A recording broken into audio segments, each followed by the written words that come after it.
ఒకప్పుడు చాలా ప్రయత్నాలు చేసాం అధ్యక్ష. కంటూ ట్రెంచెస్ కొట్టాం. ఫారెస్ట్ చుట్టుపక్కల అంతా కూడా ట్రెంచెస్ కొట్టి అక్కడి నుంచి ఫారెస్ట్ ఏరియాలో ఎక్కడికక్కడ చెక్ డ్యాములు కట్టాం. ఎందుకంటే అడవి ప్రాంతంలో కూడా వచ్చే నీళ్ళన్నీ అక్కడే మనం కానీ భూగర్భ జలాలుగా ఇంకించగలిగితే ఆ ప్రాంతం అంతా కూడా గ్రౌండ్ వాటర్ టేబుల్ పెరుగుతుందనే ఉద్దేశంతో మనం అలాంటి కార్యక్రమాలన్నీ చేశాం. అదే సమయంలో నేను మిమ్మల్ని కోరేది ఫామ్ పాండ్స్. ఒక్క అనంతపూర్లో 10 లక్షల ఫామ్ పాండ్స్ కట్టాం. 14 లక్షల స్ట్రక్చర్స్ అన్నీ ఈరోజు ఉన్నాయంటే ఆ రోజు చేసినట్టువన్నీ వచ్చాయి.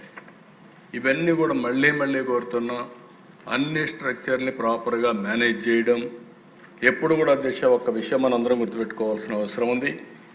నీళ్లు లేనప్పుడు బాధపడడం కంటే నీటిని సమర్థవంతంగా మనం మేనేజ్ చేసుకోగలిగితే కరువు అనే మాట రాదు.